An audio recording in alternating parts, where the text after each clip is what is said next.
Hello viewers, thank you for dropping into Lucky Cat Tarot tonight. I've decided to start doing a bedtime story read. One of my all-time favorite books is The Magician by Raymond E. Feist. I think that's how you pronounce it. And I was first gifted this book when I was about 14 years old, which is sort of giving my age away because it is a quite old book. But this is one of my all-time fantasy book favorites. And I don't know about you guys, but I was always a big fan of bedtime stories when I was a child, and I was always begging my parents to read me a story, and I could never get enough of it. So now that I'm an adult, I find that sometimes I don't have enough time to read, or I don't make the time to read, and I don't necessarily have someone to read to me, which I absolutely love. So I thought today that I would combine my love of reading along with my love of bedtime stories and actually do this for my beautiful collective on YouTube. Those of you who love books, love reading, love bedtime stories. So what I plan to do is with The Magician, I'm going to read one chapter per night, is my intention, depending how long the chapters are. And I do hope you like it, and I do hope that you come along with me for the journey. So, I am giving you this lovely view of my altar while I read so that you can look at the candle flame, or you can just, not watch the video side of it at all and just listen to my voice. But this is the book that we are reading this evening. So, with that being said, my name is Kat. Get snuggled in, get your cup of tea, press pause if you need to. I will stop occasionally and be getting a sip of water myself. And now that you're comfy, toasty and roasty, let's start the journey. This is a book about, let me get to the right page. Magician.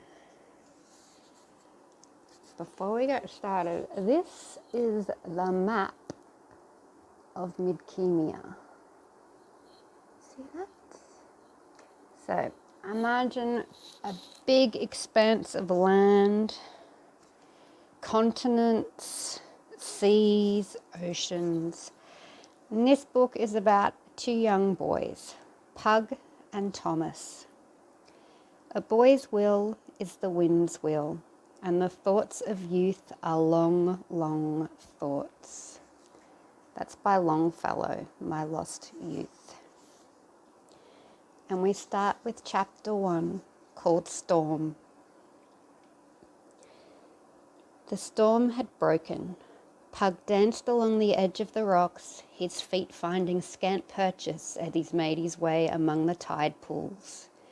His dark eyes darted as he peered into each pool under the cliff face, seeking the spiny creatures driven into the shallows by the recently past storm. His boyish muscles bunched under his light shirt as he shifted the sack of sand crawlers, rock claws and crabs plucked from his water garden. The afternoon sun sent sparkles through the sea spray swirling around him as the west wind blew his sun-streaked brown hair about. Pug set his sack down, checked to make sure it was securely tied, then squatted on a clear patch of sand. The sack was not quite full, but Pug relished the extra hour or so that he could relax. Miga the cook wouldn't trouble him about the time, as long as the sack was almost full. Resting with his back against a large rock, Pug was soon dozing in the sun's warmth. A cool, wet spray woke him hours later. He opened his eyes with a start, knowing he had stayed much too long.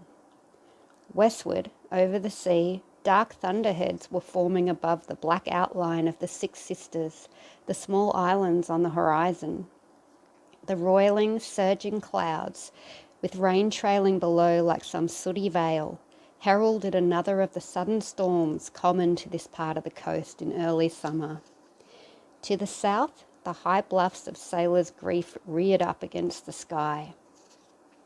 As waves crashed against the base of that rocky pinnacle, white caps started to form behind the breakers, a sure sign the storm would quickly strike. Pug knew he was in danger, for the storms of summer could drown anyone on the beaches, or if severe enough, on the low ground beyond. He picked up his sack and started north, toward the castle. As he moved among the pools, he felt the coolness in the wind turn to a deeper, wetter cold. The day began to be broken by a patchwork of shadows as the first clouds passed before the sun, bright colours fading to the shades of grey. Out to sea, lightning flashed against the blackness of the clouds, and the distant boom of thunder rode over the noise of the waves. Pug picked up speed when he came to the first stretch of open beach. The storm was coming in faster than he would have thought possible, driving the rising tide before it. By the time he reached the second stretch of tide pools, there was barely 10 feet of dry sand between water's edge and cliffs. Pug hurried as fast as was safe across the rocks, twice nearly catching his foot. As he reached the next expanse of sand, he mistimed his jump from the last rock and landed poorly. He fell to the sand, grasping his ankle. As if waiting for the mishap, the tide surged forward, covering him for a moment. He reached out blindly and felt his sack carried away. Frantically grabbing at it, Pug lunged forward, only to have his ankle fail. He went under, gulping water. He raised his head, sputtering and coughing. He tried to stand when a second wave, higher than the last, hit him in the chest, knocking him backward. Pug had grown up playing in the waves and was an experienced swimmer, but the pain of his ankle and the battering of the waves were bringing him to the edge of panic. He fought it off and came up for air as the wave receded. He half swam, half scrambled toward the cliff face, knowing the water would be only inches deep there. Pug reached the cliffs and leaned against them, keeping as much weight off the injured ankle as possible. He inched along the rock wall, while each wave brought the water higher. When Pug finally reached a place where he could make his way upward, water was swirling at his waist. He had to use all of his strength to pull himself up to the path. He lay panting a moment, then started to crawl up the pathway, unwilling to trust his balky ankle on this rocky footing. The first drops of rain began to fall as he scrambled along, bruising knees and shins on the rocks, until he reached the grassy top of the bluffs. Pug fell forward exhausted, panting from the exertion of the climb. The scattered drops grew into a light but steady rain. When he had caught his breath, Pug sat up and examined the swollen ankle. It was tender to the touch, but he was reassured when he could move it. It was not broken. He would have to limp the entire way back, but with the threat of drowning on the beach behind him, he relatively felt buoyant. Pug would be a drenched, chilled wretch when he reached the town. He would have to find a lodging there, for the gates of the castle would be closed for the night, and with his tender ankle he would not attempt to climb the wall behind the stables. Besides, should he wait and slip into the keep the next day, only Meager would have words for him. But if he was caught coming over the wall, Swordmaster Fannin or Horsemaster Algan would surely have a lot worse in store for him than words. While he rested, the rain took on an insistent quality, and the sky darkened as the late afternoon sun was completely engulfed in storm clouds. His momentary relief was replaced with anger at himself for losing the sack of sandcrawlers. His displeasure doubled when he considered his folly at falling asleep. Had he remained awake, he would have made the return trip unhurriedly, would not have sprained his ankle. and would have had time to explore the stream bed above the bluffs for the smooth stones he prized so dearly for slinging. Now there would be no stones, and it would be at least another week before he could return. If Meeker didn't send another boy instead, which was likely now that he was returning empty-handed. Pug's attention shifted to the discomfort of sitting in the rain, and he decided it was time to move on. He stood and tested his ankle. It protested such treatment, but he could get along on it. He limped over the grass to where he had left his belongings and picked up his rucksack. He picked up his staff and sling. He swore an oath he had heard soldiers at the keep use when he found the rucksack ripped apart and his bread and cheese missing. Raccoons or possibly sand lizards, he thought. He tossed the now useless sack aside and wondered at his misfortune. Taking a deep breath, he leaned on his staff and he started across the low rolling hills that divided the bluffs from the road. Stands of small trees were scattered over the landscape, and Pug regretted there wasn't more substantial shelter nearby, for there was none upon the bluffs. He would be no wetter for trudging to town than for staying under a tree. The wind picked up, and Pug felt the first cold bite against his wet back. He shivered and hurried his pace as well he could. The small trees started to bend before the wind, and Pug felt as if a great hand were pushing at his back. Reaching the road, he turned north. He heard the eerie sound of the great forest off to the east, the wind whistling through the branches of the ancient oaks, adding to its already foreboding aspect. The dark glades of the forest were probably no more perilous than the King's Road, but remembered tales of outlaws and other, less human malefactors stirred the hairs on the boy's neck. Cutting across the King's Road, Pug gained a little shelter in the gully that ran alongside it. The wind intensified and rain stung his eyes, bringing tears to already wet cheeks. A gust caught him and he stumbled off balance for a moment.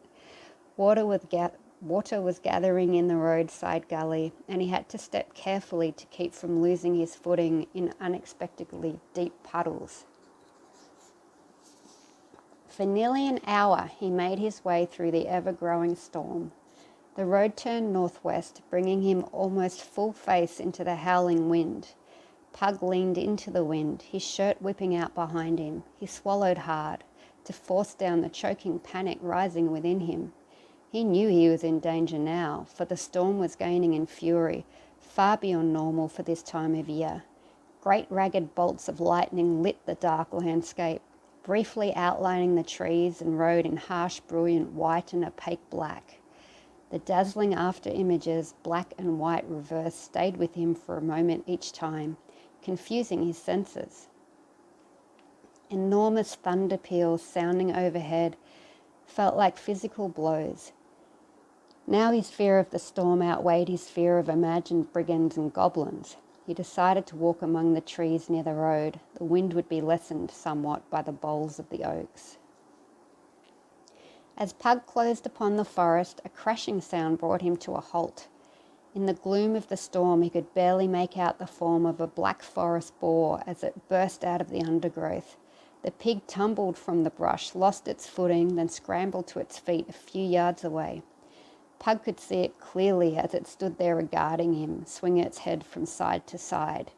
Two large tusks seemed to glow in the dim light as they dripped rainwater. Fear made its eyes wide and it pawed at the ground.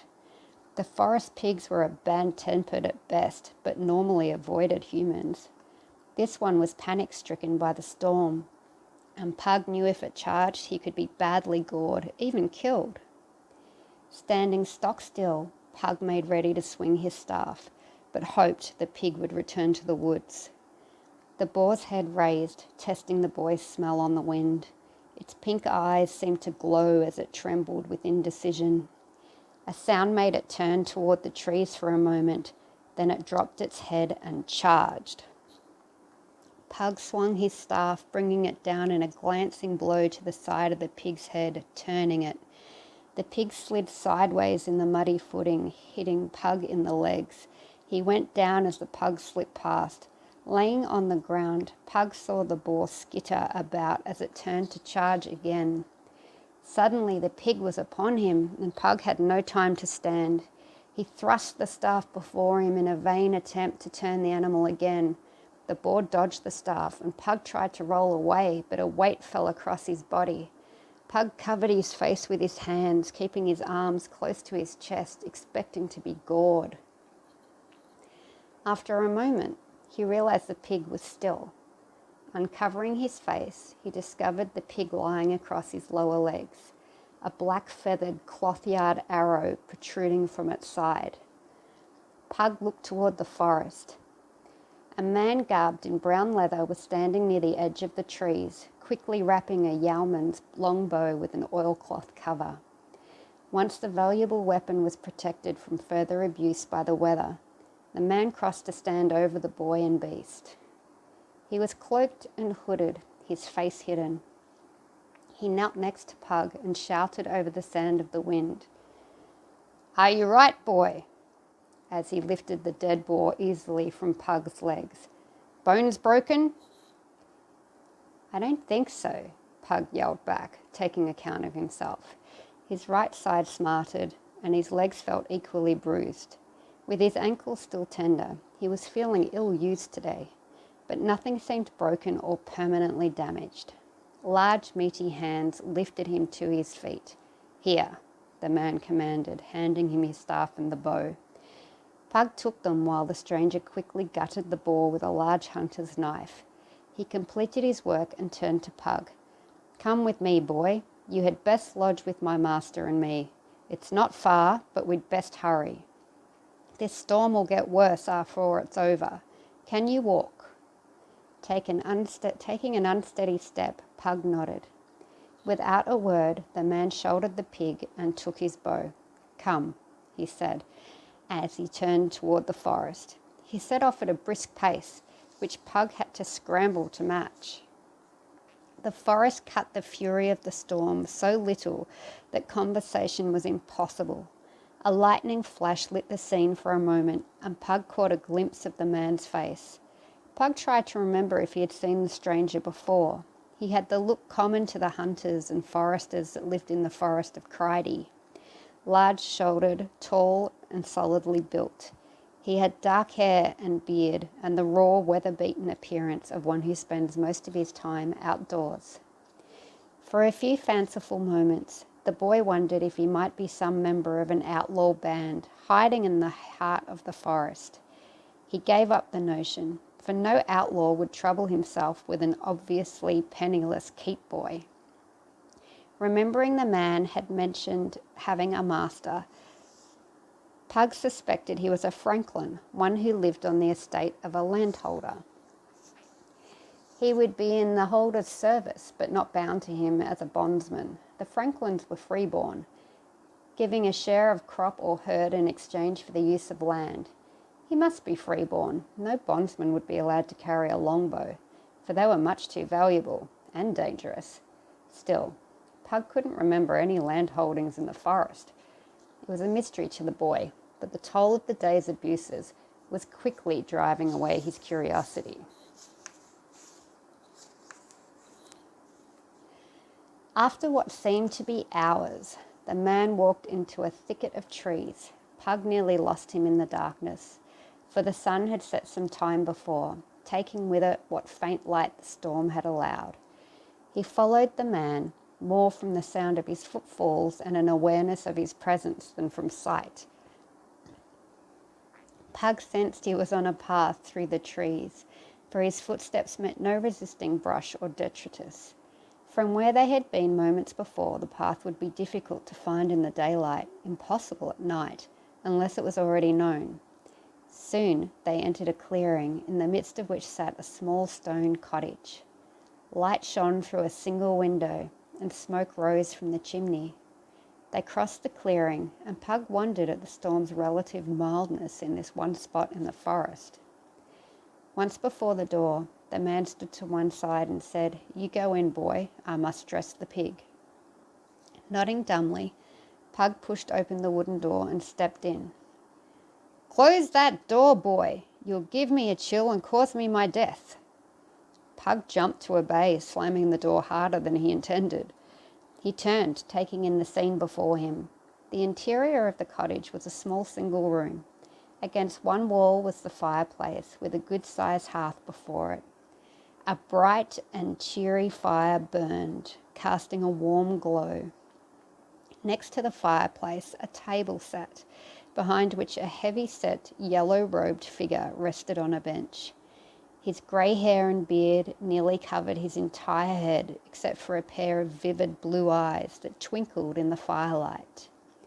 A long pipe emerged from the beard, producing heroic clouds of pale smoke. Pug knew the man.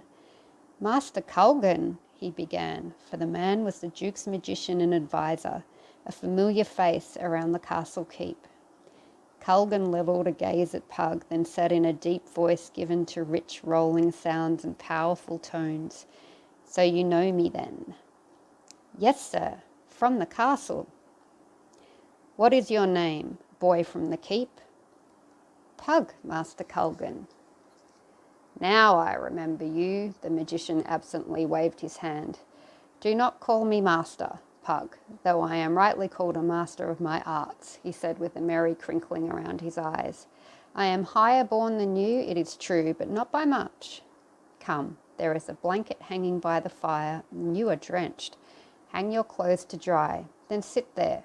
He pointed to a bench opposite him.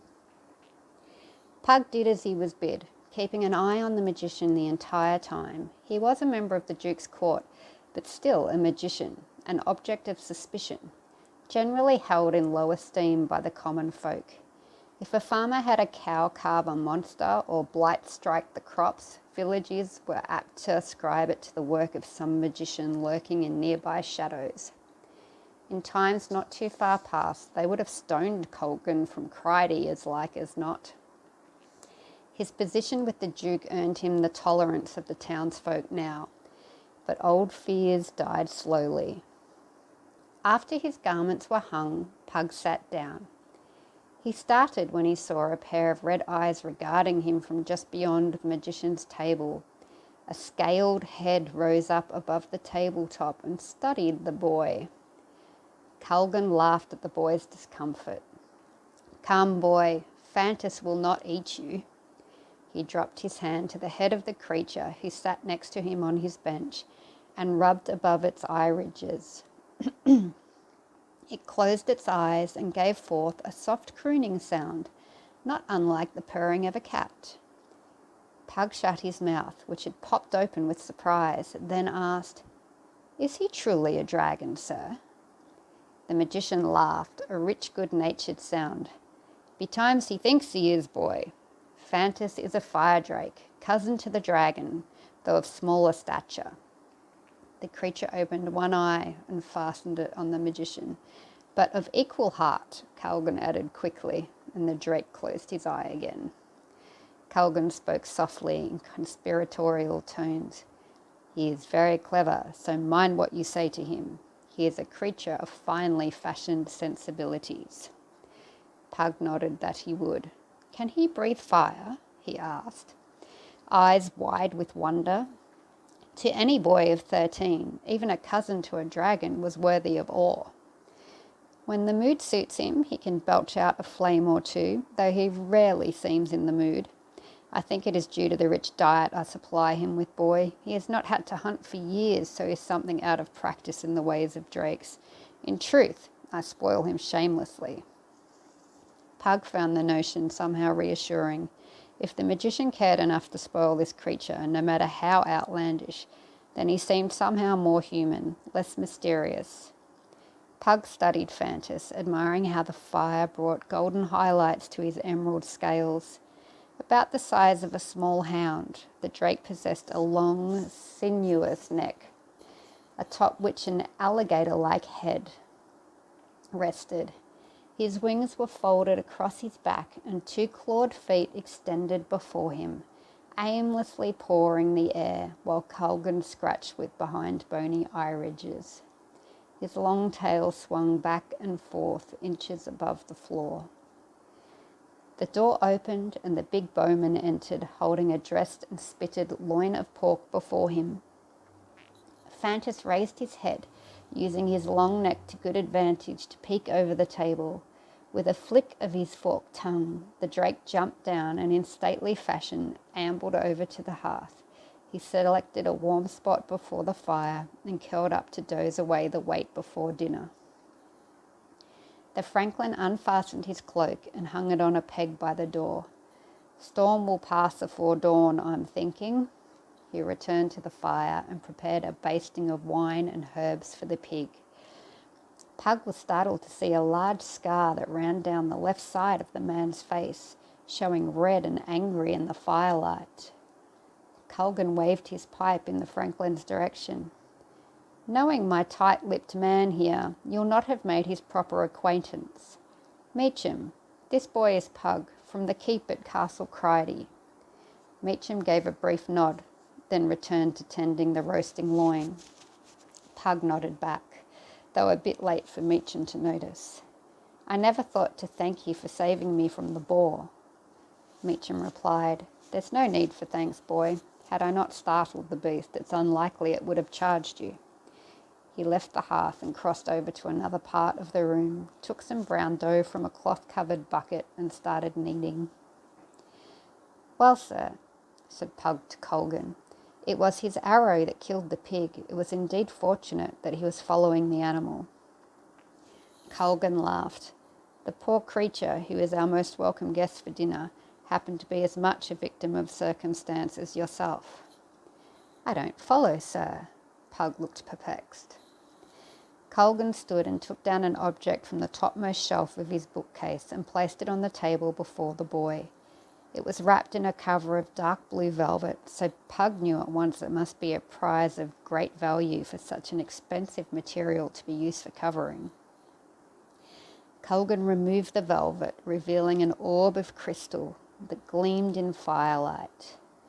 Pug gave an ah of pleasure at the beauty of it, for it was without apparent flaw and splendid in its simplicity of form. Colgan pointed to the sphere of glass. This device was fashioned as a gift by Althaphane of Cusp, a most puissant artificer of magic, who thought me worthy of such a present, as I have done him a favour or two in the past. But that is of little matter. Having just this day returned from the company of Master Althaphane, I was testing his token. Look deep into the orb, Pug. Pug fixed his eyes on the ball and tried to follow the flicker of firelight that seemed to play deep within its structure. The reflections of the room multiplied 100-fold, merged and danced as his eyes tried to fasten upon each aspect within the orb. They flowed and blended, then grew cloudy and obscure. A soft white glow at the centre of the ball replaced the red of firelight, and Pug felt his gaze become trapped by its pleasing warmth. Like the warmth of the kitchen at the keep, he thought absently. Suddenly the milky white within the ball vanished, and Pug could see an image of the kitchen before his eyes. Fat Alphin, the cook, was making pastries, licking the sweet crumbs from his fingers. This brought the wrath of Meagher, the head cook, down upon his head, for Meagher considered it a disgusting habit. Pug laughed at the scene, one he had witnessed before many times, and it vanished. Suddenly he felt tired. Colgan wrapped the orb in the cloth and put it away. You did well, boy, he said thoughtfully. He stood watching the boy for a moment as if considering something, then sat down. I would not have suspected you of being able to fashion such a clear image in one try, but you seem to be more than you first appear to be. Sir? Never mind, Pug. He paused for a moment, then said, I was using that toy for the first time, judging how far I could send my sight, when I spied you making for the road.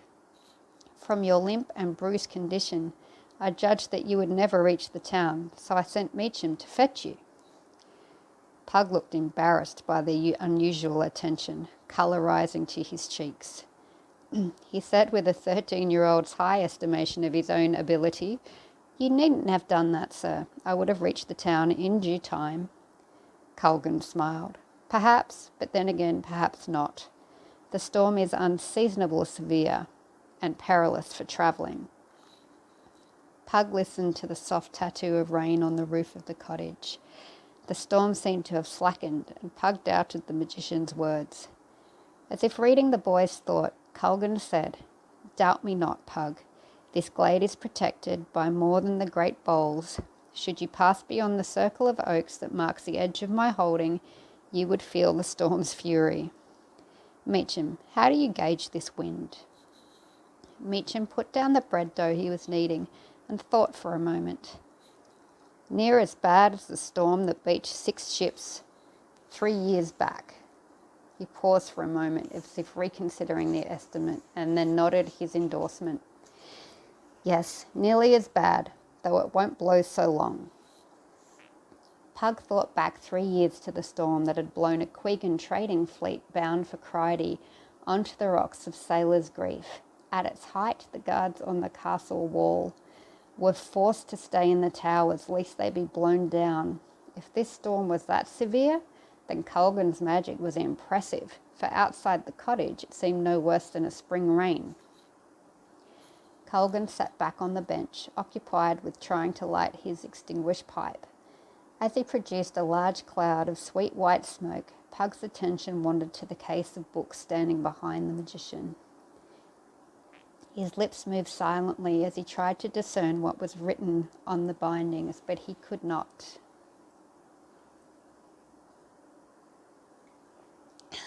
Colgan lifted an eyebrow and said, "So you can read, eh?" Pug started, alarmed that he might have offended the magician by intruding on his domain. Colgan, sensing his embarrassment, said, "It is all right, boy. It is no crime to know letters." Pug felt his discomfort diminish. "I can read a little, sir. Miga the cook has shown me how to read the tallies on the stores, laid away for the kitchen in the cellars. I know some numbers as well." "Numbers too," the magician exclaimed good-naturedly. "Well, you are something of a rare bird." He reached behind himself and pulled out one volume bound in red-brown leather from the shelf. He opened it, squinting at one page, then another, and at last found a page that seemed to meet his requirements. He turned the open book around and laid it upon the table before Pug. Colgan pointed to a page illuminated by a magnificent design of snakes, flowers, and twining vines in a colourful design around a large letter in the upper left corner. "Read this, boy." Pug had never seen anything remotely like it. His lessons had been on plain parchment with letters fashioned in Miga's blunt script using a charcoal stick. He sat, fascinated by the details of the work, then realised the magician was staring at him. Regaining his wits, he began to read. And then there came a summons from... He looked at the word, stumbling over the complex combinations that were new to him. "Zachara?" He paused, looking at Colgan to see if he was correct. The magician nodded for him to continue. "For the north was to be forgotten, lest the heart of the empire languish and all be lost. And though of Bosania from birth, those soldiers still were loyal to great Kesh in their service, so for her great need they took up their arms and put on their armour and quit Bosania, taking ship to the south to save all from destruction." Colgan said, "That's enough," and gently closed the cover of the book. "You are well gifted with letters for a keep boy." "This book, sir, what is it?" asked Pug as Colgan took it from him. "I have never seen anything like it." Colgan looked at Pug for a moment with a gaze that made him uncomfortable again, then smiled, breaking the tension. As he put the book back, he said, "It is a history of this land, boy.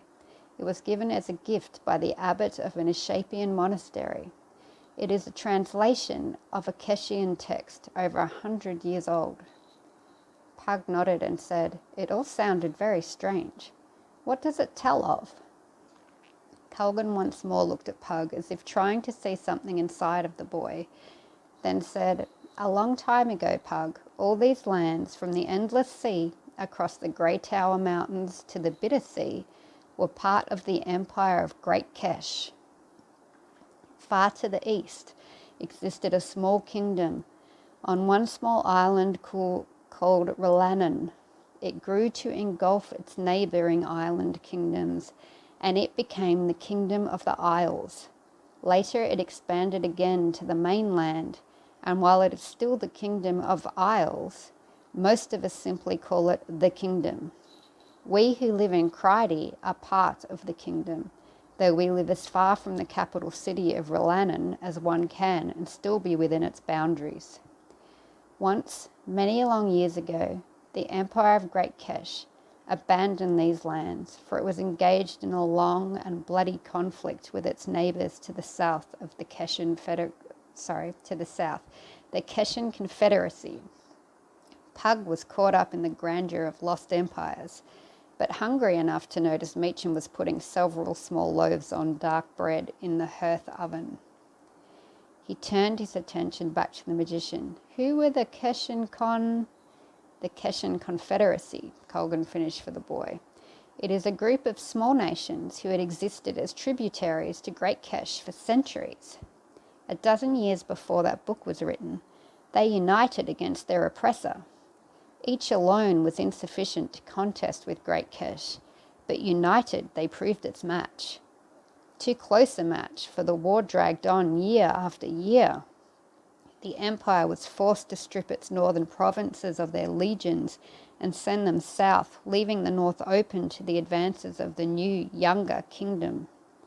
It was Duke Boric's grandfather, youngest son of the king, who brought the army westward, extending the western realm.